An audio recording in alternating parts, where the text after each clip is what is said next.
Je m'appelle Tony au fait, j'ai 34 ans. Ce matin-là, alors que mes parents avaient conduit pendant 9 heures pour se rendre à mon bureau, j'étais en train de réviser un amendement de fiducie pour une cliente, dont la mère l'avait volé. L'ironie de la situation ne m'a pas échappé. C'est d'ailleurs rarement le cas. Mardi, 16h47. Mon assistante, Nadia, a frappé un coup sec, sans attendre de réponse. Tony, il y a un couple dans le hall. Ils sont ici depuis 7 heures ce matin. Ils disent être tes parents. J'ai posé le document d'amendement. Ma main s'est portée vers mon col, effleurant la montre de gousset en argent, celle que je porte sous chaque chemisier depuis l'âge de 10 ans. J'attendais cet après-midi depuis 7 ans et 3 mois. Je savais exactement pourquoi ils étaient venus. Ce que j'ignorais, en revanche, c'était ce qui allait sortir de la bouche de mon père dans les 4 prochaines minutes. C'était la seule chose que même moi, je n'avais pas prévue. Je raconte ici de longues histoires de famille, des récits où la personne qui parle le plus fort dans la pièce ne gagne pas, et où la plus silencieuse à table repart avec sa dignité intacte. Si vous avez un jour eu besoin de vous rappeler que les limites n'ont pas besoin d'être bruyantes pour être respectées, cette histoire est pour vous. Laissez un commentaire ci-dessous, et n'oubliez pas de vous abonner. Mon cabinet s'appelle Whitford & Associates Wealth Management, situé au 14e étage sur la rue K, à 2 pâtés de maison de Macpherson Square. La vue n'a rien de spécial, mais le travail, lui, l'est. J'ai rejoint Whitford en septembre, juste après avoir obtenu mon MBA à Kellogg. Greg Whitford m'a donné un petit bureau, ainsi qu'un seul conseil, choisis une spécialité, et maîtrise-la. J'ai choisi la planification successorale et les fiducies. Plus précisément, je me suis spécialisé dans les conflits familiaux liés aux fiducies. Ce sont ces affaires où les personnes, censées protéger l'argent, ont décidé que cet argent leur appartenait. Au cours des 3 dernières années, j'ai traité 47 de ces dossiers. Ce sont 47 enfants adultes, assis en face de moi, avec des relevés bancaires qu'ils ne comprenaient pas, et des émotions qu'ils n'arrivaient pas à nommer. Je comprends très bien les deux. Ce mardi, juste avant que Nadia ne frappe à la porte, j'examinais un nouveau dossier. Il s'agissait d'une femme nommée Anna Briscoe, une ingénieure en logiciel de 29 ans. Sa mère avait liquidé son fonds d'études pour acheter une multipropriété à Cabo, d'une valeur de 83 000 €. Anna l'avait découvert lorsqu'un email, concernant le mariage de son cousin, avait mentionné cette propriété. La première question qu'Anna m'avait posée était, est-ce normal? J'avais répondu, définissez ce qui est normal. J'ai une spécialité que je n'ai jamais annoncée publiquement. Je suis l'avocate qui sait déjà ce que votre famille s'apprête à faire, tout simplement parce que la mienne l'a déjà fait. Bien sûr, je ne dis pas cela à mes clients. Ils finissent par le comprendre d'eux-mêmes, avec le temps. Anna l'a deviné dès notre deuxième rendez-vous, lorsque je lui ai cité un modèle de retrait qu'elle ne m'avait pas encore montré. Mon bureau est toujours bien rangé. On y trouve un seul bloc-notes juridique, un stylo plume, et une photo encadrée de mon grand-père, Walter, prise lors de vacances en 1996. Il y tient une canne à pêche. Son regard est tourné vers le lac, et non vers l'objectif. Derrière lui, on aperçoit son chalet de Beaufort, celui que Margaret n'a jamais aimé. J'étais en train de rédiger un paragraphe, portant sur les pouvoirs discrétionnaires des fiduciaires, lorsque j'ai entendu Nadia dans le couloir. Ses pas étaient plus rapides que d'habitude. Puis, il y a eu ce frappement à la porte. Nadia a ouvert avant même que je ne dise « Entrez ». C'est à ce moment-là que j'ai su que quelque chose d'inhabituel se passait. C'est une personne qui, en temps normal, sait attendre. Tony, a-t-elle dit en fermant la porte derrière elle, la voix basse. Un homme et une femme, d'un certain âge. Ils sont dans le hall depuis 7 heures ce matin. Ils n'avaient pas de rendez-vous. J'ai gardé mon stylo plume en main. Ils ont dit à la réceptionniste qu'ils sont tes parents. Ils ont conduit depuis Asheville la nuit dernière. Ils sont arrivés ici à 5 heures ce matin, et ont attendu au café du rez-de-chaussée jusqu'à l'ouverture de l'immeuble. Je n'ai rien dit pendant un instant. J'ai laissé l'information se déposer dans mon esprit, exactement de la même manière dont je laisserai une clause complexe se poser sur une page. Je la lis 2 fois, puis je décide de ce qu'elle signifie réellement. Qu'est-ce qu'ils ont apporté, ai-je demandé. Nadia a hésité. Une enveloppe en papier craft. Assez ancienne. Avec une fermeture à ficelle rouge. J'ai pu voir un sceau de notaire à travers. J'ai fermé les yeux pendant une demi-seconde. Ma main s'est portée à mon col, sentant la chaleur de la montre de gousset contre ma peau. Ces lettres gravées, je n'ai plus besoin de les lire, car elles vivent désormais derrière mes yeux. Make it count, fais en sorte que ça compte. Je ne les ai pas vues depuis 7 ans et 3 mois. Je compte de cette façon parce que j'ai commencé à compter en mars 2019. C'était la semaine où la poussière est retombée, juste après les funérailles de mon grand-père. La semaine où cette enveloppe jaunie est arrivée par la poste. J'ai rouvert les yeux. Amène-les dans la salle de conférence B et serre-leur de l'eau. Je les rejoindrai dans 15 minutes. 15 minutes? Nadia a penché la tête. Tu ne veux pas descendre tout de suite?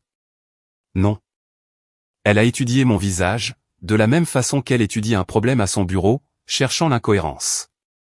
Tony, tu vas bien? J'ai réfléchi à la question. Ça ira. Elle a hoché la tête une fois, puis s'est retournée pour partir. À la porte, elle s'est arrêtée. Tony, tu veux que je sorte le dossier Walter? J'ai expiré. Oui. Apporte-le d'abord dans mon bureau. Pas dans la salle de conférence. Pas encore. Elle a refermé la porte derrière elle. Je me suis accordé ces 15 minutes. Non pas parce que j'avais besoin de me préparer, mais parce que j'avais besoin qu'ils attendent. Il y a un rythme propre aux personnes comme ma mère. Margaret fonctionne à l'élan. Elle était réveillée depuis 5 heures du matin. Elle répétait son discours depuis le trajet en voiture. Chaque minute supplémentaire passée dans notre hall d'accueil, c'était une minute de plus qui effilochait sa répétition. J'ai parcouru le long couloir, jusqu'à l'extrémité sud de l'étage. Je suis passé devant le bureau de Greg Whitford, devant le salon des associés, jusqu'à la rangée d'ascenseurs, là où la cloison en verre dépoli cache l'intérieur du hall à tous ceux qui n'essaient pas de regarder. J'ai appuyé une épaule contre le mur, et j'ai jeté un coup d'œil à travers la jointure de la vitre. Elle était assise sur la chaise de droite, sous l'image encadrée du National Mall à l'aube. Elle portait un gilet en laine noire, avec des boutons en os, de la marque Sloan & Fay, datant de 2012. Ils ont arrêté cette ligne de vêtements en 2014. Elle avait gardé le gilet, car elle est ce genre de personne soigneuse.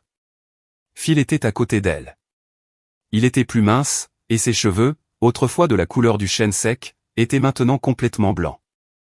Il était assis, les coudes sur les genoux, les mains jointes, et les yeux fixés sur la moquette. Le sac à main de Margaret reposait sur ses genoux. Par-dessus le sac, il y avait l'enveloppe en papier craft, avec sa ficelle rouge enroulée 2 fois autour du fermoir.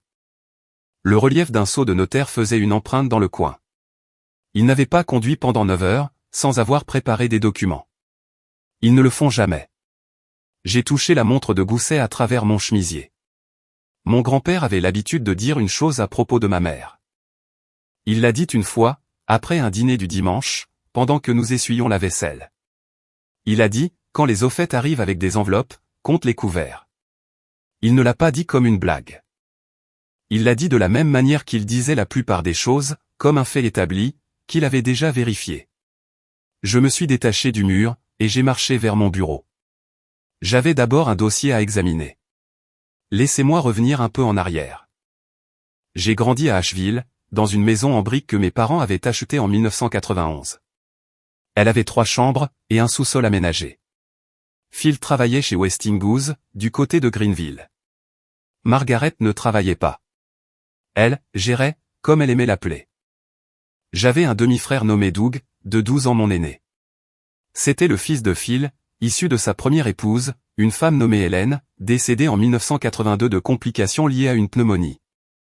Doug était déjà un peu grand quand Margaret est arrivée dans sa vie, et elle l'aimait de cette façon très spécifique, dont on aime une personne qui n'est pas tout à fait la sienne. Elle l'aimait 2 fois plus fort, mais en gardant toujours un œil sur le témoin de la scène. Ce témoin, c'était mon grand-père, Walter. Walter au fait n'aimait pas Margaret. Lors de la répétition du mariage en 1988, il avait dit à mon père que Phil faisait un mariage en dessous de sa condition. Il ne l'avait pas chuchoté. Il l'avait dit pendant un toast, que personne n'avait écrit, mais dont tout le monde se souvenait. Margaret ne lui a jamais pardonné. Elle n'était pas faite pour ça. Pendant 30 ans, elle a mené une campagne d'usure silencieuse. Elle n'a pas invité Walter à mes baptêmes. Elle perdait ses cartes de Noël. Elle s'assurait toujours que Doug reçoive les câlins au premier rang, ainsi que les photographies. Walter, lui, observait. Le jour de mon 10e anniversaire, à Noël, il m'a tendu une boîte emballée. À l'intérieur, il y avait une montre de gousset en argent, avec un boîtier de chasseur. C'était une Hamilton. Au dos, 2 mots étaient gravés, « Make it count ». Margaret l'a ramassée sur la table, l'a retournée, et a dit assez fort pour que toute la pièce l'entende, « Walter, c'est une montre d'homme ». Walter a pris une gorgée de son café. Elle appartient à celui ou celle qui la mérite. Il ne l'a pas regardé quand il a dit ça. Je n'ai pas compris ce qu'il voulait dire, jusqu'à mes 25 ans, quand j'ai découvert ce qu'il y avait dans mon compte de fiducie. Ou plutôt, ce qu'il n'y avait pas. Mais nous y reviendrons plus tard. Ce qui importe ici, c'est que j'avais 10 ans, que la montre était chaude, et que mon grand-père avait vu en moi quelque chose que je n'avais pas encore perçu. 17h02, je suis entré dans le hall d'accueil. Margaret s'est levée la première. Phil s'est levé une demi-seconde plus tard. Margaret dirige, Phil suit. Il y a des choses qui ne s'oublient jamais. Elle s'est avancée vers moi, les bras à demi levés.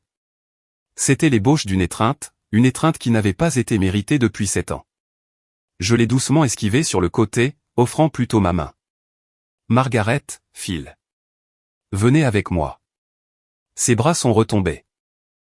Elle a masqué ce moment avec un sourire crispé. Ma chérie, tu as l'air si fatiguée. Ce « ma chérie » était délibéré. C'était la salve d'ouverture de toutes les négociations de Margaret, dont je me souvenais depuis mon enfance. Adoucir la cible. Établir le cadre maternel. Verrouiller la pièce. Je n'ai pas mordu à l'hameçon. Ça a été une semaine chargée. Par ici. Je les ai guidés dans le couloir. Nous sommes passés devant 2 des bureaux des associés, puis devant l'espace de travail ouvert, où 4 analystes avaient la tête baissée. Nous sommes passés devant le bureau de Greg Whitford. Sa porte était ouverte. Greg était au téléphone. Ses yeux se sont levés, juste assez longtemps pour remarquer que quelque chose d'inhabituel passait. Il n'a pas réagi. Il ne le fait jamais, quand il n'en a pas l'obligation. La salle de conférence B est celle en verre, située du côté sud. L'un des murs offre une vue sur la rue K. L'autre mur permet de voir tout notre étage. Les 2 murs sont équipés de stores verticaux, qui étaient alors ouverts. Il y a une table en merisier, avec 8 chaises. Je garde cet endroit délibérément neutre. Asseyez-vous, s'il vous plaît. Margaret a pris la chaise face à la fenêtre. Phil s'est assis à sa gauche. Je me suis assise en face d'eux, et non à côté d'eux, adoptant la configuration standard d'accueil de la clientèle. La distance maintient la ligne de mire, et la table sert de tampon. Puis-je vous offrir de l'eau? Ce serait charmant. Margaret a croisé ses mains, par-dessus l'enveloppe en papier craft. J'ai versé 2 verres depuis la carafe, posés sur la crédence, je les ai déposés, puis je me suis assise. C'est bien de vous voir tous les deux. Qu'est-ce qui vous amène à Washington? Margaret a pris une petite inspiration. Le genre d'inspiration qu'elle prend, juste avant de prononcer un discours qu'elle a répété dans la voiture. Chérie, nous devons avoir une conversation honnête. Elle n'a pas pris son verre d'eau. Lentement, comme si elle défaisait un bouton, elle a dénoué la ficelle rouge de l'enveloppe en papier craft. Phil regardait ses mains. Moi aussi. Elle en a retiré 3 pages. Le sceau du notaire était estampé en bas à droite. L'encre était bleue, fraîche. Elle a fait glisser le document sur la table vers moi. Un geste lent, presque rituel. Nous avons fait préparer cela par notre avocat à Asheville.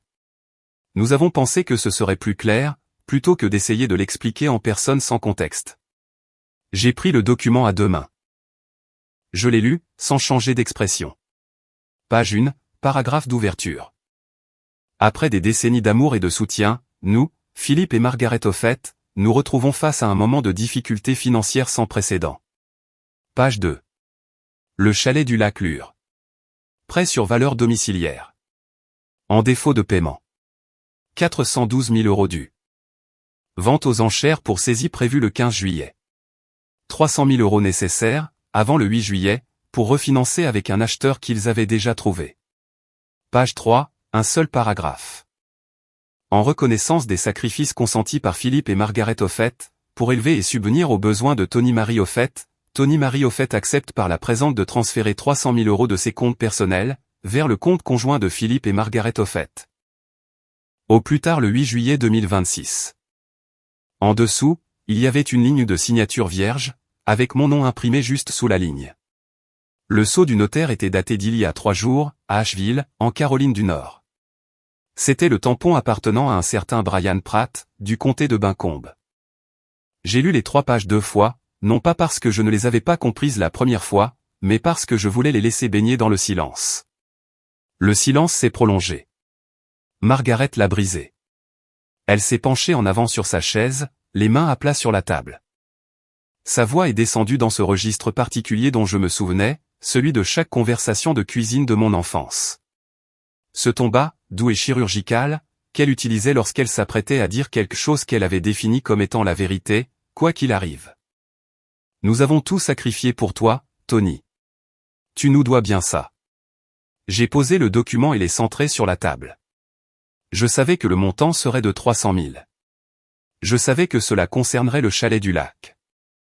Je ne connaissais pas la date exacte de l'échéance, mais je l'avais deviné à une semaine près. Ce qui m'a surprise, en revanche, c'était le chiffre indiqué à la page 2. 412 000 € dus. C'était une nouvelle information. Je l'ai gardé en tête une fraction de seconde, le temps de faire le calcul.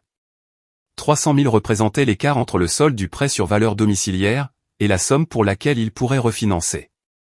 300 000. C'était l'estimation, presque au euro près, de ce qu'ils avaient retiré de ma fiducie, entre 2008 et 2016. Ils n'avaient pas demandé ce qu'ils pensaient que j'avais. Ils avaient demandé ce qu'ils pensaient que je devais. Cette arithmétique était presque élégante. Je n'ai rien partagé de tout cela avec eux. J'ai regardé ma mère. Margaret, puis-je poser une question de clarification? Elle a cligné des yeux en entendant l'utilisation de son prénom. Je l'avais appelée maman pendant 33 ans. Elle n'était pas prête pour ce changement. Bien sûr, ma chérie. Où est Doug? Les yeux de Phil se sont levés brusquement. La bouche de Margaret s'est crispée. Doug est. La situation de Doug à Tampa est compliquée en ce moment. Il n'est pas en position de contribuer. Il était co-signataire pour le chalet, n'est-ce pas? C'était une formalité à l'époque. Il n'est pas légalement. Phil l'a interrompu. D'une voix douce, presque pour s'excuser. Margaret. Elle s'est tournée vers lui. Son regard est devenu dur et rapide. Il a regardé ses mains. J'ai laissé le moment respirer, les laissant assis sur leur propre petite ligne de faille. Margaret s'est vite ressaisie, avec un sourire fragile. Doug s'est retiré de la co-signature en 2024. La banque l'a autorisé. Il a déménagé à Tampa. Il a recommencé à zéro. Il a recommencé à zéro, ai-je répété, d'un ton neutre. Oui. J'ai hoché la tête lentement. Je vois. J'ai pris mon stylo, mais je n'ai rien écrit. Je l'ai simplement tenu. Avant de répondre, je devrais expliquer quelque chose à mes parents, ainsi qu'à vous. J'avais attendu cet après-midi pendant 7 ans et 3 mois. Je n'avais pas seulement attendu, je m'y étais préparé. Le dossier sur le bureau de Nadia, celui qu'elle avait apporté dans mon bureau 20 minutes avant cette réunion, n'était pas un dossier récent. C'était un dossier que j'alimentais depuis mars 2019. Il contenait 3 documents, chacun étant suffisamment puissant à lui seul pour mettre fin à une conversation. Ensemble, ils étaient la raison pour laquelle je pouvais m'asseoir à cette table, face à Margaret Offett, sans que ma main ne tremble une seule fois. Mais avant de vous dire ce qu'il y avait dans ce dossier, et avant de vous révéler ce que mon père a admis dans les minutes qui ont suivi, faisons une pause pour dire ceci. Si vous vous êtes déjà assis en face d'une famille, arrivé avec des papiers à la main et une histoire larmoyante répétée dans la voiture, vous connaissez déjà le sentiment que j'essaie de décrire. Ce calme étrange qui survient, lorsque vous avez attendu si longtemps, que vous finissez par ne plus avoir peur. Abonnez-vous pour ne pas manquer la suite. Laissez un commentaire pour me dire la première chose que vous auriez dite si vous étiez à ma place. Continuons. De retour dans la pièce, Margaret attendait. Phil regardait toujours ses mains. J'ai posé le stylo, je l'ai repris, puis je l'ai posé une seconde fois. Je ne cherchais pas à gagner du temps. Je choisissais simplement de ne pas lui donner le rythme qu'elle souhaitait. J'ai laissé s'écouler 12 secondes. Je les ai comptées. Puis j'ai dit, je dois revenir en 2017. Vous vous souvenez tous les deux de 2017, donc ça ne sera pas long. En juillet 2017, j'ai eu 25 ans. 3 semaines plus tard, j'ai conduit jusqu'à Charlotte. J'avais des documents de la First Union Trust. Une lettre m'informant que la fiducie familiale Walter Offett, dont j'étais la bénéficiaire désignée, était arrivée à échéance. J'étais admissible pour réclamer l'intégralité du solde. Je suis entré dans la banque un mardi matin, vêtu d'un blazer probablement trop chaud pour le mois d'août. Je me suis assise face à une responsable des fiducies nommée Renée Masse. Elle travaillait chez First Union depuis 19 ans, et avait presque tout vu. Elle a ouvert le compte. Le capital initial, en 1997, était de 480 000 €. Walter avait financé la fiducie l'année de mes 5 ans. L'objectif de croissance était conservateur, suivant les rendements de l'indice S&P sur 20 ans, avec réinvestissement des dividendes. Selon les projections standards, le compte devait atteindre environ 1,4 million d'euros en 2017. Le solde réel, au 1er août 2017, était de 41 218 €. René n'a pas bougé. Je n'ai pas bougé. Le silence dans son box était le silence d'une personne qui venait d'ouvrir la mauvaise porte, et qui ne voulait pas aggraver la situation en parlant trop vite. J'ai demandé à voir l'historique des retraits. Elle l'a imprimé. 8 retraits entre 2008 et 2016.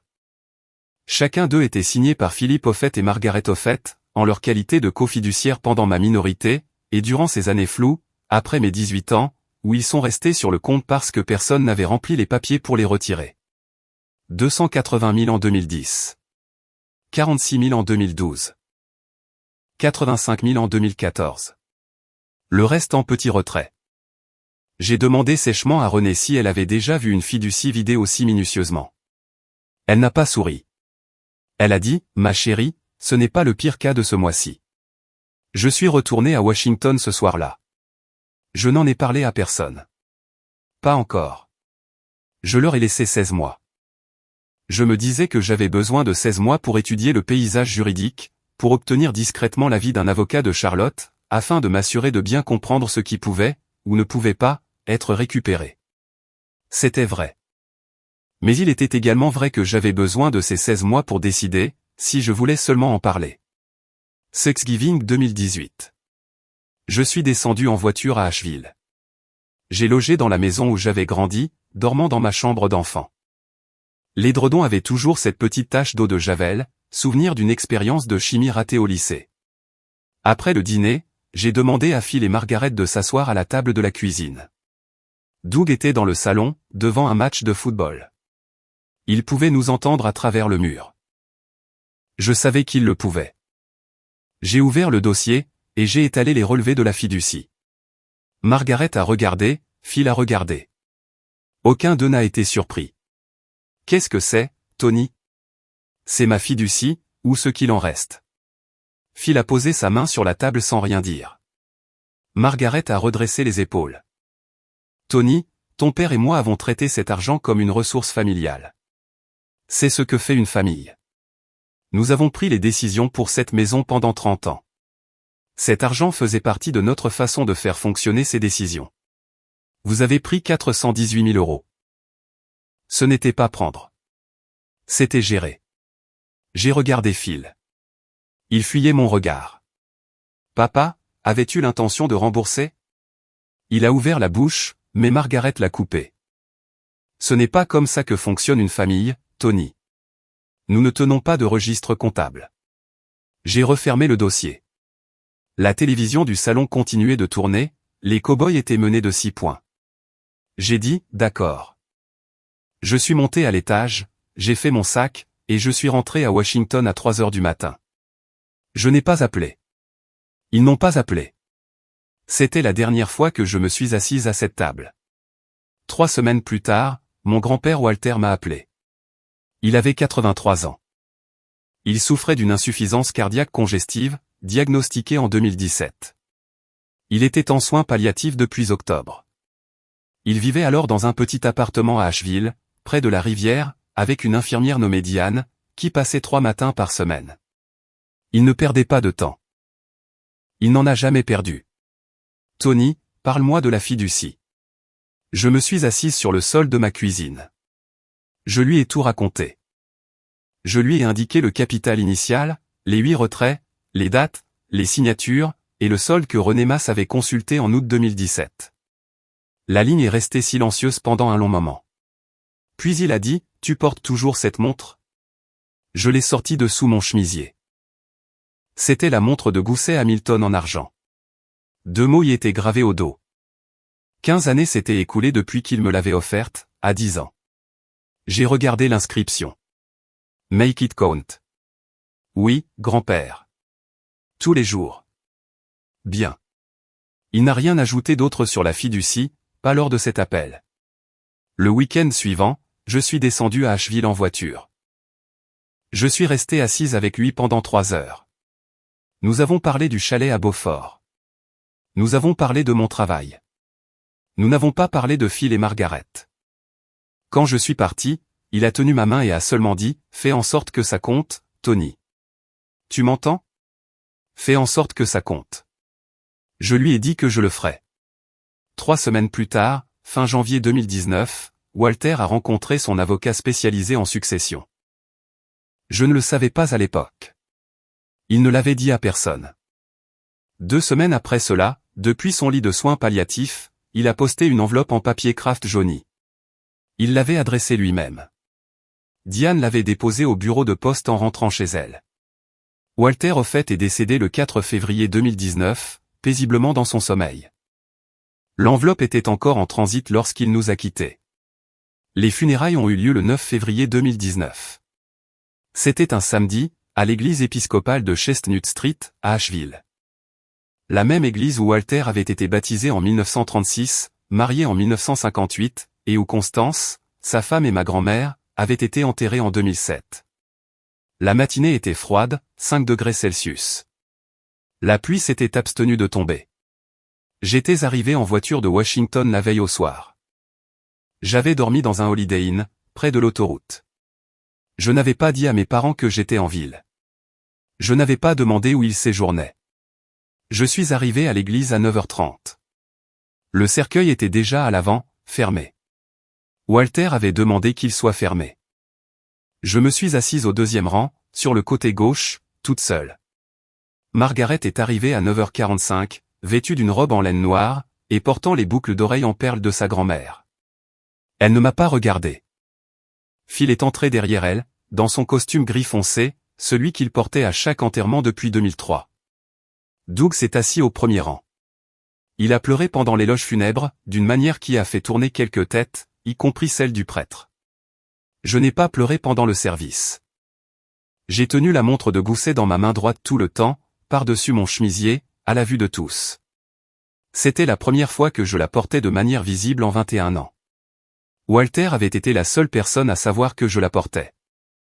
Après le service, la procession s'est dirigée vers le cimetière.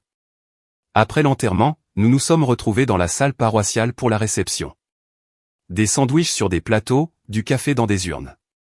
43 invités, d'après mon décompte ultérieur du livre d'or. Un homme que je ne reconnaissais pas était déjà là quand je suis entré. Il portait un costume anthracite, bien coupé. Sur sa poche était accroché un petit badge d'identification en laiton et bleu, le genre de badge que les notaires portent pour leurs affaires officielles. C'est Margaret qui l'avait amené. Je ne savais pas pourquoi. Pas encore. 16h30. La réception se vidait, il restait peut-être 25 personnes dans la pièce.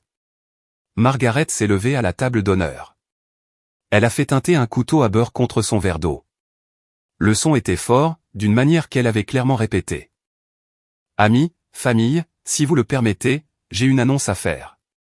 Cela peut en surprendre certains, mais c'est nécessaire pour l'intégrité de cette famille à l'avenir. Le notaire s'est avancé à côté d'elle. Il portait un dossier en cuir, l'a posé sur la table, l'a ouvert, et en a sorti un document de 2 pages. Margaret a brandi le document, a pris une inspiration, et a lu à haute voix.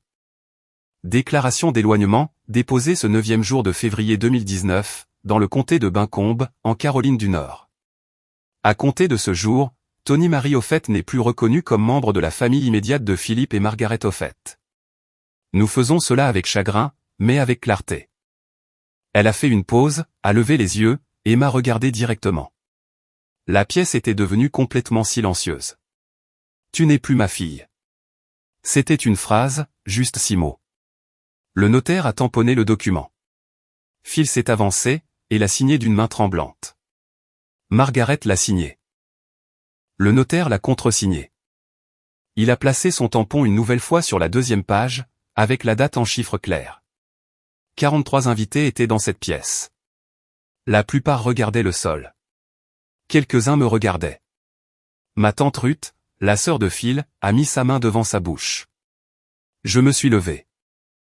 J'ai marché jusqu'à la table d'honneur. Margaret a fait un demi-pas en arrière. Je ne lui ai pas parlé. Je me suis adressé directement au notaire.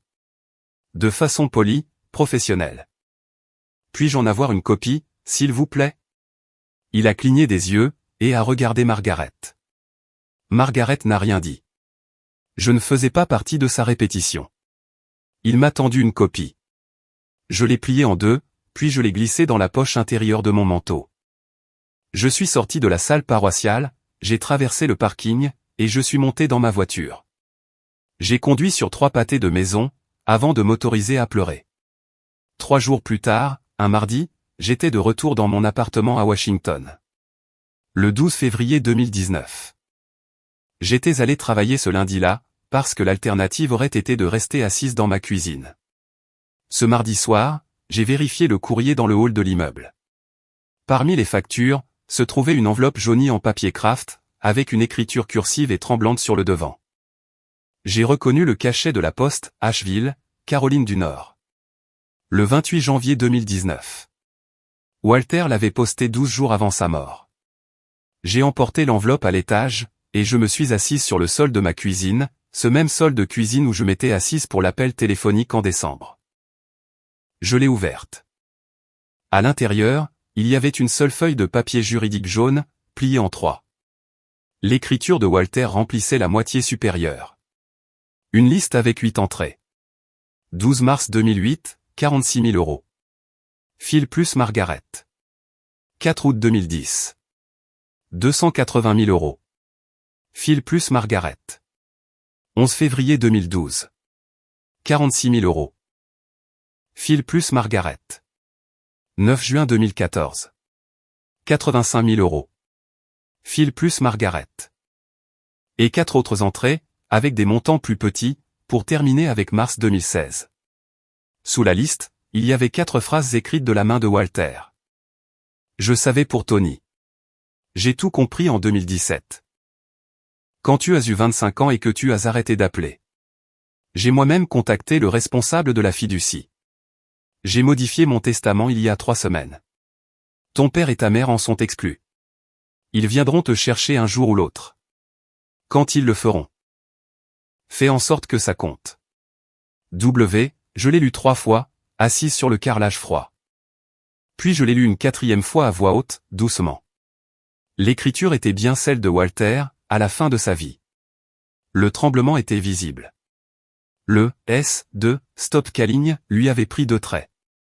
Le tiret avant son initiale était plus long qu'il ne le voulait, mais les verbes étaient choisis. Les dates étaient exactes. Il avait rédigé cette liste avec le même soin qu'il avait apporté à tout ce qu'il signait. Il voulait que je sache qu'il n'avait pas été dupe. Il voulait que je sache qu'il m'avait choisi délibérément. J'ai placé l'enveloppe dans un porte-document en cuir, et j'ai glissé le porte-document dans mon coffre-fort. Ce soir-là, j'ai créé un dossier sur mon bureau. Un dossier bleu, au format juridique. Je l'ai étiqueté en lettres majuscules simples, Walter. La déclaration d'éloignement de 2019 a été placée dans le dossier. La lettre de Walter a été placée dans le dossier. Les relevés de fiducie de 2017 ont été placés dans le dossier. J'ai rangé le dossier dans le tiroir de mon bureau. Et j'ai attendu. Les 7 années qui ont suivi se sont condensées plus rapidement que les 7 précédentes. Le testament de Walter a été exécuté le 1er février 2019, 3 jours avant sa mort. Il me désignait comme l'unique bénéficiaire de son patrimoine restant. 1,2 million € dans une fiducie testamentaire, avec une clause claire, distribuable aux bénéficiaires désignés, indépendamment de son statut familial, de sa résidence familiale ou de la disposition de la famille. Margaret a tenté de contester le testament, en déposant un recours en mars 2019. Comme preuve de ma disqualification, elle a soumis cette même déclaration d'éloignement, qu'elle avait commanditée lors des funérailles. Elle semblait croire que le fait de me séparer de la famille m'avait également séparé des volontés explicites de Walter. Ce n'était pas le cas. Le testament n'exigeait pas de statut familial. Il exigeait seulement une identité. Et la mienne était enregistrée à 3 endroits.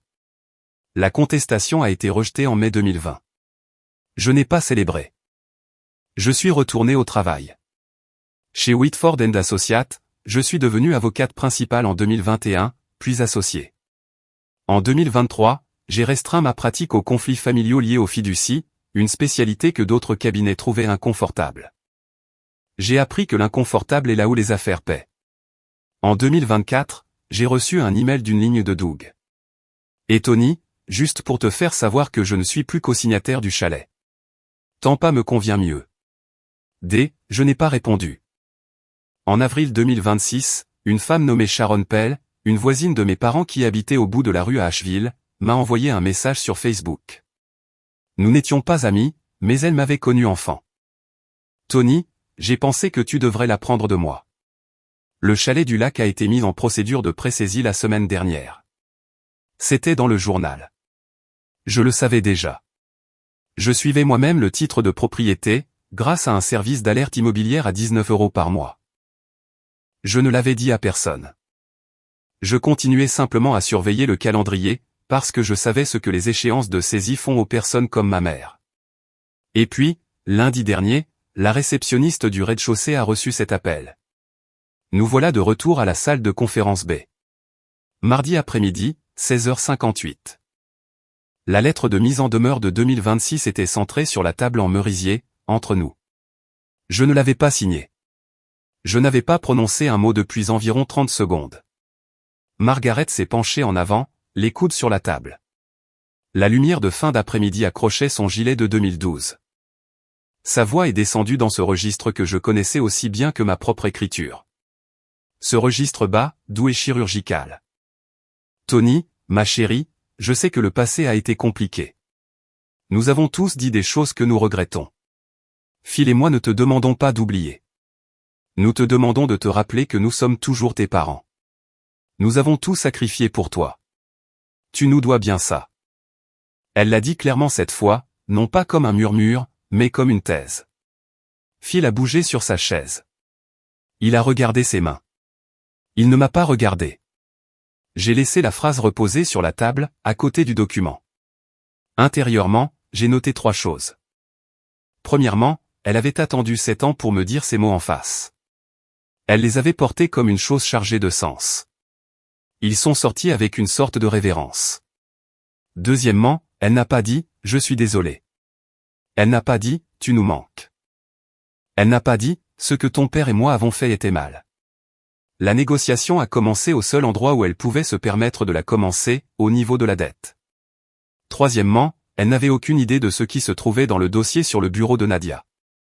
J'ai jeté un coup d'œil à travers la paroi vitrée de la salle de conférence. Nadia était à son bureau, de l'autre côté de l'espace ouvert, la tête légèrement tournée vers nous. 2 de mes collègues, Haddad Kimbo et Marisol, étaient à leur bureau, la tête baissée. La porte du bureau de Greg Whitford était maintenant fermée. J'ai pris le stylo sur la table, je n'ai rien écrit, je l'ai juste tenu. J'ai cette habitude. J'avais besoin de quelque chose dans ma main. J'ai posé le stylo, et j'ai croisé mes mains sur le document. J'ai dit, « Papa, tu veux me dire ce que vous êtes réellement venu dire ici ?» Phil a relevé la tête. Il a regardé Margaret, et n'a pas parlé. Margaret est intervenue rapidement. « Phil, laisse-moi gérer ça. Tony, nous n'avons pas le temps pour des jérémiades. » Je ne l'ai pas regardé. J'ai gardé les yeux sur Phil. « Ce n'est pas à toi que je pose la question, Margaret. C'est à lui. » Margaret a cligné des yeux. C'était la première fois que j'appelais ma mère par son prénom depuis 7 ans. Elle ne s'en est pas remise rapidement. Phil observait son visage. Il avait compris, avec ses habituels 3 temps de retard, que quelque chose venait de basculer. Maintenant, avant de vous dire ce qu'il y avait dans le dossier sur le bureau de Nadia, et ce que mon père a dit dans les 4 minutes qui ont suivi, laissez-moi vous poser une question. Avez-vous déjà dû appeler un parent par son prénom, dans une pièce entièrement vitrée? Dites-le dans les commentaires. Et si cette histoire vous touche particulièrement, abonnez-vous. Nous n'avons pas terminé. De retour dans la pièce. Margaret a essayé de se reprendre. Tony, ton père ne va pas bien. Tu ne peux pas t'attendre à ce qu'il. J'ai répondu, Margaret, je ne lui demande pas de faire quoi que ce soit. Je lui pose une question. Il peut choisir d'y répondre, ou non. Phil n'a pas répondu. Je lui ai posé la question d'une autre manière.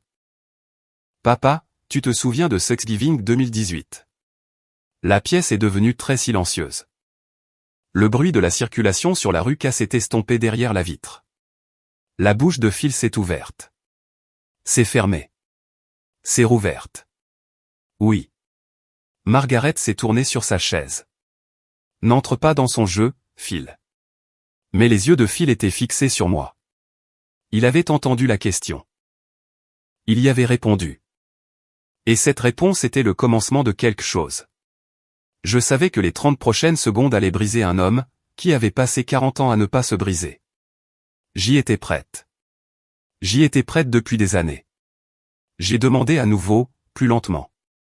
Papa, tu te souviens de ce que maman a dit, quand je vous ai montré les relevés de la fiducie, à ce Thanksgiving? Les mains de Phil ont commencé à trembler. Il les a regardées comme si elles appartenaient à quelqu'un d'autre. Oui. Dis-moi ce qu'elle a dit. Margaret s'est levée à moitié. Philippe Édouard, au fait, si tu dis un mot de plus. Margaret, assieds-toi. La voix de Phil était calme, mais elle avait un poids que je ne lui avais jamais entendu utiliser avec elle. Elle s'est assise. Elle l'a regardé comme s'il l'avait frappé. Il n'a pas soutenu son regard. Il m'a regardé. Ta mère a dit qu'elle considérait la fiducie comme une ressource familiale, et qu'une famille ne tient pas de registre comptable. J'ai hoché la tête une fois. Merci de t'en être souvenu. J'ai laissé ce moment s'installer. 3 secondes, 5. J'ai une tolérance au silence que la plupart des gens n'ont pas. Je l'ai construite exprès. Puis j'ai appuyé sur l'interphone de la crédence derrière moi. Nadia, s'il te plaît, apporte-moi le dossier Walter au fait de mon bureau. Le bleu. 3e tiroir. Il y a eu une pause, puis la voix de Nadia. Claire, professionnelle. J'arrive. J'ai coupé l'interphone. Margaret a regardé la porte, a regardé Phil, m'a regardé. Tony, quel dossier? Qu'est-ce que c'est que ça? Je n'ai pas répondu. Elle a réessayé. Tony, ma chérie, nous ne sommes pas ici pour refaire le procès du passé. Nous sommes ici parce que ton père et moi avons de graves ennuis. Nous allons perdre la maison. Ton grand-père nous a aidés. Elle s'est arrêtée avec une fraction de seconde de retard. Phil a tressailli. J'ai noté le lapsus. Je n'y ai pas répondu. J'ai attendu Nadia. 40 secondes selon mon compte. Assez longtemps pour que Margaret commence à combler le silence. Puis s'arrête. Recommence. S'arrête à nouveau. Phil n'a pas bougé. Le néon au plafond bourdonnait. La montre de Gousset était chaude contre ma clavicule. La poignée a tourné. Nadia est entrée. Un seul dossier à la main. Bleu, format juridique, étiquette décolorée. 2 lettres majuscules. Walter. Elle l'a posé sur la table, directement devant moi. Elle n'a pas regardé mes parents. Elle n'a pas parlé. Elle s'est retournée, est ressortie, et a refermé la porte derrière elle avec la même douceur qu'elle avait mise pour l'ouvrir. Pas de comédie. Rien de théâtral. Margaret l'a regardé partir. Tony, qui est cette jeune femme? C'est mon assistante. J'ai posé ma main sur le dossier. Margaret s'est penchée en avant, essayant de reprendre le contrôle. Chérie, peu importe ce que tu as là-dedans. Peu importe ce que tu as gardé, cela ne change rien à ce que nous demandons. Nous te demandons de l'aide. La famille est de la famille. C'est ce que ton grand-père aurait voulu. Phil a émis un petit son, presque un rire. Un rire amer. Elle s'est retournée contre lui. Phil, quoi? Il a secoué la tête. Rien, Margaret. Rien. J'ai ouvert le dossier. À l'intérieur, 3 éléments. Sur le dessus, un document de 2 pages pliées, plus jeune de 7 ans que la matinée d'aujourd'hui, avec un tampon du notaire du comté de Buncombe, et une date indiquant le 9 février 2019. La déclaration d'éloignement de 2019. En dessous, une enveloppe jaunie en papier craft, avec une écriture cursive sur le devant, et le cachet de la poste du 28 janvier 2019. En dessous, une pile de relevés de retrait de la fiducie de la First Union, date d'impression d'août 2017, avec 8 transactions signées surlignées en rose. Je n'ai soulevé aucun des documents pour le moment. Je l'ai simplement laissé voir le coin de chacun. La feuille supérieure était suffisamment visible pour que les mots « déclaration d'éloignement » apparaissent. Le visage de Margaret a changé. La peau autour de ses yeux s'est tendue. Sa mâchoire s'est crispée. Sa bouche s'est entr'ouverte, puis s'est refermée. Phil a lu l'entête du document à l'envers. Il a fermé les yeux. J'ai tout remarqué. Le petit soulèvement involontaire de la main gauche de Margaret vers son sac à main. La lente chute des épaules de Phil. La façon dont les pupilles de Margaret se sont dilatées, lorsqu'elle a compris ce qu'elle regardait. J'ai laissé la reconnaissance s'installer pendant 15 secondes. Puis j'ai tendu la main vers le document du dessus. Je l'ai saisi par les bords. J'ai soulevé la déclaration d'éloignement de 2019 hors du dossier. Je l'ai tenue pendant une demi-seconde, puis je l'ai posée sur la table.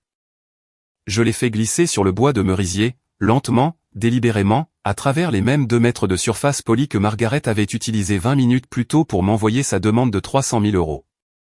Je l'ai placé directement à côté de sa lettre de renflouement.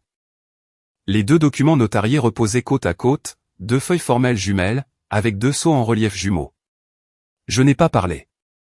La bouche de Margaret s'est ouverte. Ses yeux étaient fixés sur la page. Elle n'a pas cherché à l'attraper. Elle fixait la page. Phil a lu le titre lentement. Il a fermé les yeux une seconde fois. Il les a gardés fermés. J'ai touché la montre de gousset à travers mon chemisier. L'argent de la Hamilton était chaud contre ma clavicule. J'ai prononcé une seule phrase, d'un ton calme et conversationnel. Je ne suis plus votre fille depuis 2019. Vous avez rendu cela légal. Je suis juste l'avocate que vous êtes venu voir aujourd'hui. Les lèvres de Margaret ont bougé. Aucun son au début, puis un petit son, puis une phrase. C'était un jour difficile, Tony. Nous étions en deuil. Nous n'étions pas nous-mêmes. Tu as engagé un notaire à l'avance, Margaret. Elle n'avait pas de réponse. Tu as signé 2 pages devant 43 invités. Elle n'avait pas de réponse. Tu as utilisé ce document en 2020 pour contester le testament de grand-père. Son visage s'est figé. Tu ne savais pas que j'étais au courant pour la contestation. Je suis au courant pour la contestation. J'ai les documents déposés. J'ai l'ordonnance de rejet. J'ai tout ça dans ce dossier. Les épaules de Phil ont commencé à trembler. Je ne l'ai pas regardé. J'ai gardé les yeux sur Margaret. Elle a fait une dernière tentative, la voix tremblante. Tony, nous essayons de protéger la famille de... De quoi, Margaret? De... Nous ne voulions pas nous disputer aux funérailles. Tu as déclenché la dispute aux funérailles, avec un notaire que tu as dû appeler à l'avance, que tu as dû briefer, à qui tu as dû payer des honoraires. J'ai laissé la phrase faire son effet. Tu n'as pas improvisé le pire jour de la vie de mon grand-père. Tu l'as planifié. Elle n'avait rien à dire. Elle s'est reculée dans sa chaise, comme si ses jambes venaient de se dérober sous elle. Les yeux de Phil étaient toujours fermés. Margaret a fait une tentative de plus. La dernière tentative de sa répétition préparée. Tony, rien de tout cela ne change l'effet de cette semaine. Nous allons perdre le chalet du lac. Ton père a 67 ans. Nous n'avons nulle part où aller après ça. Comprends-tu ce que tu es en train de faire? Je n'ai pas élevé la voix. Je comprends exactement ce que je fais, Margaret. Tu vas nous mettre à la rue. Tu as acheté un chalet au bord d'un lac avec mon argent en 2010. Tu as signé un prêt sur valeur domiciliaire en 2017. Tu as fait défaut sur ce prêt en 2024. Tu as conduit 9 heures hier. Pour demander à la fille que tu as légalement renié de te tirer d'affaire. Vous allez vous retrouver à la rue à cause des décisions que vous avez prises sur 16 ans. Aucune de ces décisions n'était la mienne. Elle a essayé de m'interrompre. J'ai continué, sur le même volume. Je n'ai pas haussé la voix dans cette pièce, et je ne vais pas le faire. Écoute-moi attentivement. Je ne suis pas ta fille. Je suis la femme dont vous avez volé la fiducie. Je suis l'avocate dans ce bureau. Et en tant qu'avocate de ce bureau, j'ai encore une chose à te montrer. Je me suis tourné sur ma chaise. Phil a ouvert les yeux. Il m'a regardé enfin, directement. Son visage avait changé. Il n'y avait plus d'espoir de rattrapage en lui. Plus de combat, plus d'alignement avec Margaret. Il était, pour la première fois dans cette conversation, pour la première fois de cette décennie, seul dans son propre corps. Il a ouvert la bouche. Tony, avant que tu ne nous montres quoi que ce soit d'autre, je dois te dire quelque chose. Margaret s'est tournée vers lui rapidement, et a posé une main sur son bras. Phil, ne fais pas ça. Il a repoussé sa main. Pas brutalement, mais fermement, comme on enlève un poids de l'endroit où il reposait depuis 40 ans. Margaret, arrête. Elle s'est figée. Il ne l'a pas regardée. Il m'a regardé. Il a pris une inspiration, qui semblait venir de quelque part de plus profond que sa poitrine. Mon père a commencé à parler. Les mots sortaient lentement. J'ai réalisé qu'il les répétait depuis très longtemps. C'est juste qu'il n'avait jamais eu l'espace pour les utiliser. L'argent de la fiducie. L'argent de ta fiducie. Les 280 000 que nous avons retirés en août 2010. C'était la compte pour le chalet. Je n'ai pas bougé.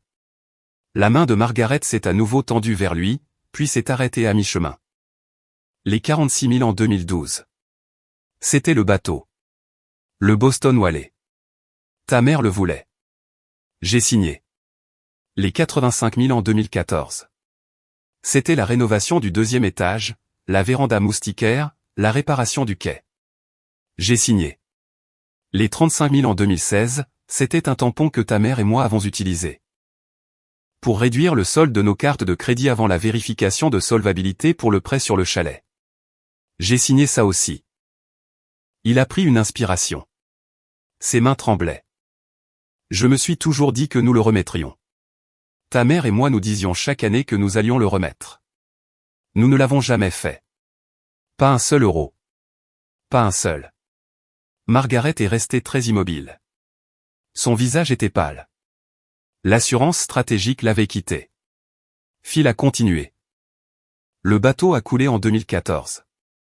Incendie du moteur 2 mois après l'achat. Nous ne te l'avons jamais dit, parce que nous ne voulions pas que tu poses des questions sur le chèque de l'assurance. 42 000, nous l'avons aussi utilisé pour les rénovations. Il a fait une pause.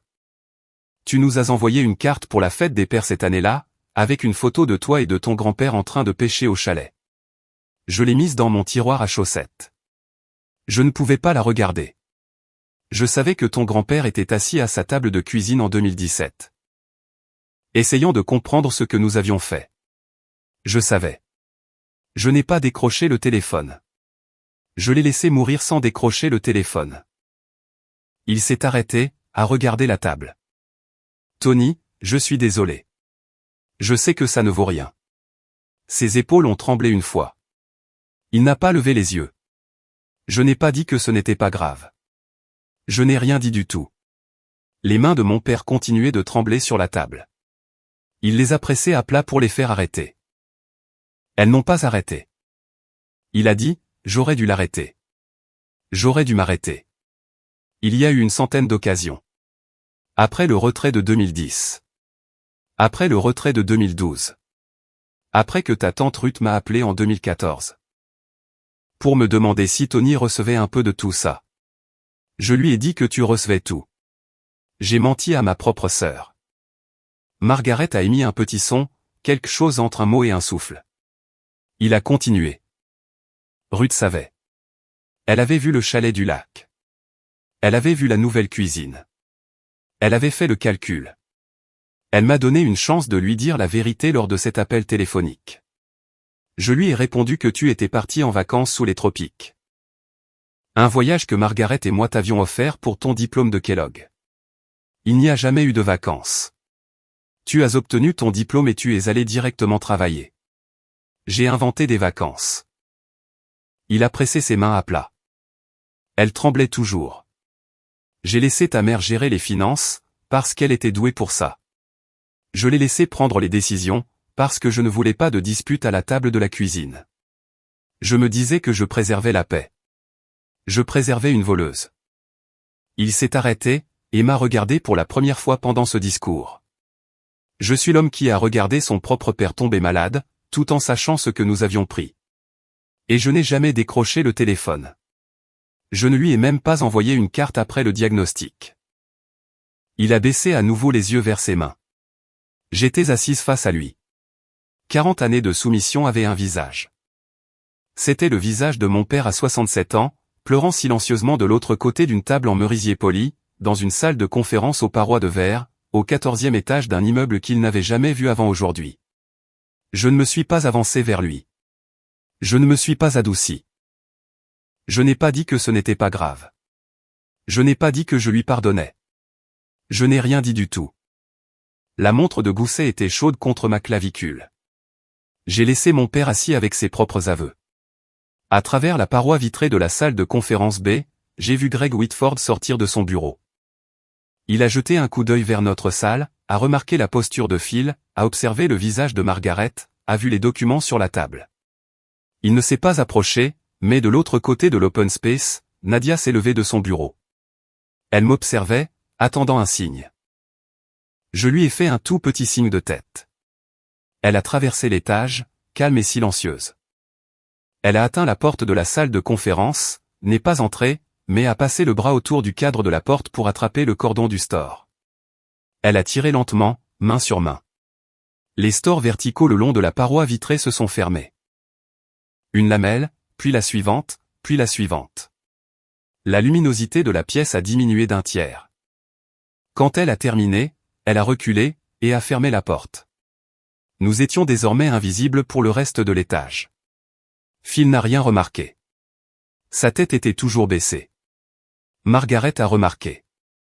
Elle a levé les yeux, a vu les stores fermés, et a réalisé, pour ce que je suis presque certaine être la première fois de sa vie, qu'elle se trouvait à l'intérieur de la conséquence, et non au-dessus d'elle. J'ai regardé son visage faire les calculs. J'ai laissé Nadia fermer les stores pour eux, pas pour moi. Ils n'avaient pas besoin d'être vus par mes collègues. Ils avaient été suffisamment vus par mon grand-père, par 43 invités, par eux-mêmes. Ces stores étaient une forme de miséricorde. Il ne m'a pas échappé que ma mère ne m'avait pas accordé une miséricorde similaire, ce 9 février 2019, dans la salle paroissiale d'une église épiscopale sur Chestnut Street, à Asheville, en Caroline du Nord. Je l'ai noté. Je ne l'ai pas dit. Je suis revenu à notre affaire. Margaret s'est levée. Elle ne s'est pas levée doucement. Elle a repoussé sa chaise si violemment qu'elle a heurté la crédence derrière elle. La carafe a tremblé. Sa voix s'est élevée, maintenant que nous étions derrière des stores fermés, comme si ces stores lui en avaient donné la permission. Petite ingrate. Nous t'avons élevé. Nous t'avons nourri. Nous t'avons donné un toit. Nous avons tout sacrifié pour toi. Tout. Elle a frappé la table du plat de la main. Le merisier a résonné. Phil a tressailli. Il n'a pas levé les yeux. Sais-tu ce que nous avons sacrifié pour toi? Nous avons donné 30 ans de notre vie. Nous avons donné notre mariage. Nous avons donné notre tranquillité. Nous avons tout donné. Je n'ai pas haussé la voix. Je ne me suis pas levé. Je l'ai regardé, avec un ton posé et conversationnel. Je sais, Margaret. C'est ce que dit la lettre. J'ai fait un geste d'une main ouverte vers la déclaration d'éloignement de 2019 sur la table. Tu as signé un document il y a 7 ans, déclarant que je n'étais pas ta fille. Je t'ai cru alors. Je te crois aujourd'hui. Elle a ouvert la bouche, l'a refermée, l'a rouverte, l'a refermée. Elle a émis ce petit son qui sort d'une personne lorsqu'elle réalise que la pièce dans laquelle elle se trouve ne contient pas l'air dans lequel elle avait prévu de jouer sa scène. Elle s'est assise lentement. Phil n'avait toujours pas levé les yeux. Le néon au plafond bourdonnait. À l'extérieur des stores fermés, le bureau émettait ses faibles bruits habituels. Un téléphone qui sonne 2 bureaux plus loin, quelqu'un qui rit près de l'imprimante. À l'intérieur de la salle de conférence B, ma mère avait cessé de parler, pour la première fois en 42 ans. J'ai de nouveau tendu la main vers le dossier bleu. Cette fois, j'ai sorti l'enveloppe jaunie. Je l'ai posée sur la table, à côté des 2 documents notariés. Il y avait maintenant 3 documents alignés. La lettre de demande de renflouement de ce matin. La déclaration d'éloignement de 2019. La lettre de Walter de janvier 2019. Margaret a fixé l'enveloppe jaunie. Qu'est-ce que c'est que ça? C'est de la part de grand-père. J'ai ouvert le rabat. Il me l'a posté 12 jours avant sa mort, depuis son lit de soins palliatifs. Il avait déjà vu son avocat. Il avait déjà réécrit son testament. Il savait ce que vous aviez fait avec la fiducie. Il le savait avant de mourir. J'ai sorti l'unique feuille de papier juridique jaune. Je ne l'ai pas lu entièrement à voix haute. Je n'ai lu qu'une seule phrase, la dernière. L'écriture était ferme, même à la fin. Ils viendront te chercher un jour ou l'autre. Quand ils le feront, fais en sorte que ça compte. J'ai posé la lettre. J'ai touché la montre de Gousset à travers mon chemisier. La montre de chasseur Hamilton en argent. 2 mots gravés au dos, que je n'avais pas eu besoin de regarder en 24 ans. J'ai détaché la chaîne, j'ai sorti la montre de sous mon col, et je l'ai posée sur la table, à côté de la lettre de Walter. Le boîtier ouvert. L'inscription face au plafond. Make it count. Margaret a regardé la montre, a regardé la lettre de Walter, a regardé la déclaration d'éloignement de 2019. 3 choses qu'elle avait échoué à faire disparaître. Phil a pressé ses 2 paumes contre ses yeux. Oh, papa. Ses épaules ont tremblé silencieusement. Margaret a fixé la lettre. Elle ne l'a pas ramassée. Elle ne l'a pas touchée. Elle a dit très doucement, presque pour elle-même, il ne m'a jamais dit qu'il savait. Je l'ai regardé. Il n'avait pas besoin de te le dire, Margaret. Il me l'a dit. 3 documents et une montre en argent sur la table. 40 ans de famille tranquillement résumés sur moins de 2 mètres carrés de papier, et par une seule inscription. Je lui ai laissé le temps de l'assimiler. J'ai posé mes 2 mains à plat sur la table, et j'ai dit, je ne vais pas te donner les 300 000 euros, Margaret. Phil. Je n'en ai jamais eu l'intention.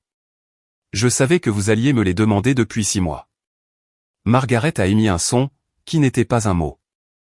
Et je ne vais pas vous poursuivre en justice pour ce que vous avez pris. J'aurais pu. L'avocat de Charlotte m'a dit en 2019 qu'il y avait une possibilité de recouvrement avec intérêt. Qui aurait pu atteindre 360 000.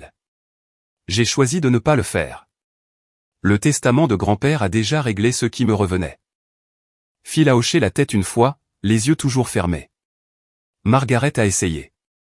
Alors, qu'est-ce que tu veux, Tony? Qu'est-ce que c'est? Quoi? Je l'ai regardé. Je ne veux rien de toi, Margaret. C'est ça la limite. Ça a toujours été ça la limite. Tu l'as rendu légal en 2019. Je me contente de l'appliquer en 2026. J'ai fait une pause. J'ai laissé les mots reposer. Tu me l'as dit toi-même, devant 43 personnes. J'ai laissé passer une inspiration. Tu n'es plus ma fille. Je l'ai dit exactement comme elle l'avait dit. 6 mots, une seule phrase. Je ne la lui jetais pas à la figure. Je la citais. Les yeux de Margaret se sont remplis de larmes. Je les ai remarqués. Je n'ai pas ressenti la chaleur que j'aurais pu ressentir autrefois, en voyant ma mère pleurer. Je n'ai rien ressenti. J'ai ressenti l'absence de quelque chose qui aurait dû être un sentiment. Je ressentais cette absence depuis 7 ans. Elle m'était familière. J'étais en paix avec ça. De l'autre côté de la table, Phil était très immobile. 3 documents reposaient entre nous. À l'extérieur des stores fermés, un téléphone a sonné 2 fois et s'est tu. J'ai ouvert le petit porte-carte sur la table, à côté de mon stylo. J'ai sorti une seule carte de visite, et je l'ai fait glisser sur le merisier. Lentement. Les mêmes 2 mètres, la même surface, mais cette fois-ci, sans tampon de notaire, sans rituel, juste une carte.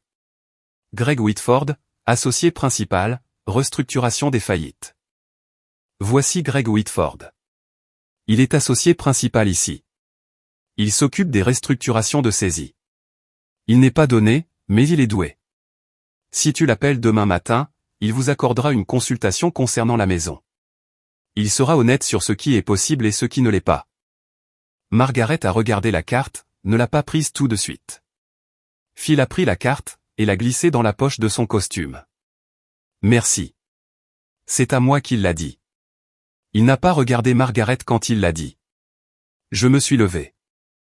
Nadia va vous raccompagner au hall d'accueil. Il y a un hôtel Hyatt à 3 rues au sud, sur la rue I.